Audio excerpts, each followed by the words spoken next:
30 సార్లు పిలిచినా విచారణకు సహకరిస్తాం. మా మీద కేసులు బనాయించి మమ్మల్ని ఇబ్బంది పెట్టి కమిషన్లు వేసి మమ్మల్ని ఏదో ఇబ్బంది పెట్టినంత మాత్రాన, వేధించినంత మాత్రాన ప్రజల తరపున ప్రశ్నించడం బంద్ చేస్తామనుకుంటే అది కాంగ్రెస్ ప్రభుత్వం యొక్క అవివేకం, అజ్ఞానం అవుతుంది తప్ప ఇంకోటి కానే కాదు. పెద్దలు కేసీఆర్ గారిని, పెద్దలు హరీష్ రావు గారిని కాళేశ్వరం కమిషన్ ముందు కూర్చోబెట్టి మీరు పైశాచికానందం పొందొచ్చు. ఇవాళ ఏసీబీ ముందుకి విచారణకు పిలిపించి కొంత మానసికంగా రాక్షసానందం పొందుతూ ఉండవచ్చు. అవసరమైతే అరెస్ట్ కూడా చేస్తారు కావచ్చు. కానీ ఒకటి పక్క, తెలంగాణ కోసం గతంలోనే జైలుకు పోయి వచ్చిన వాళ్ళం.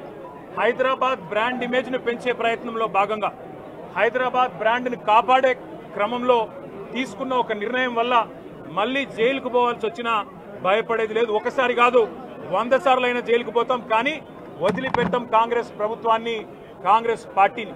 మీరిచ్చిన 420 హామీలు, మీరిచ్చిన దొంగ 6 గ్యారంటీలు, మీరిచ్చిన డిక్లరేషన్లు, ఇవాళ మీరు లోకల్ బాడీ ఎన్నికలకు సిద్ధమవుతా ఉన్నారని చెప్పి వార్తలు వస్తూ ఉన్నాయి.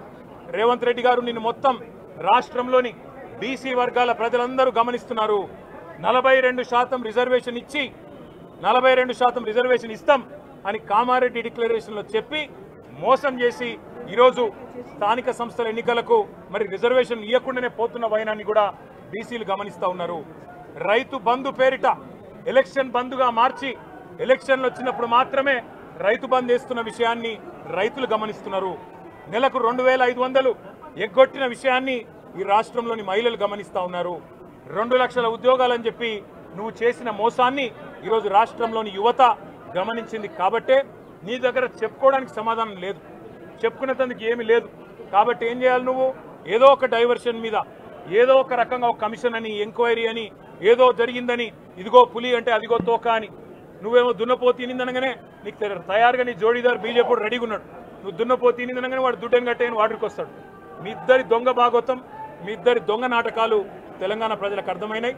మేము మాత్రం వాళ్ళ పెడితే గిడితే ఒక వ్యక్తినో 2 వ్యక్తులను జైల్లో పెడతాం, కానీ లక్షలాది మంది కేసీఆర్ సైనికులను టచ్ చేసే ధైర్యం నీకు లేదు.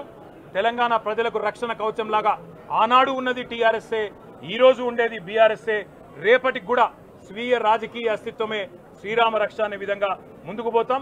నువ్వు ఒక్కసారి కాదు 100 సార్లు పిలిచినా వస్తా, 100 సార్లు నిజమే చెప్తా. నువ్వు లై డిటెక్టర్ పరీక్షకు నీకు దమ్ముంటే నువ్వు మగాడివైతే రా, రాష్ట్ర ప్రజలందరూ చూస్తుండగా లై డిటెక్టర్ కూడా రెడీ.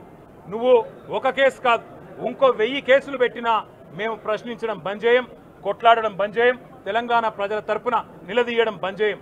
నువ్వు వేధింపులతో, కేసులతో ఏదో సాధిస్తాననుకుంటే నువ్వు సాధించేదేమీ లేదు. అన్నిటికీ తెగించే కొట్లాటకు ముందుకు వచ్చినాం, తప్పకుండా అన్ని ఎదుర్కొంటామని చెప్పి మీ అందరికి తెలియజేస్తూ థ్యాంక్ యూ.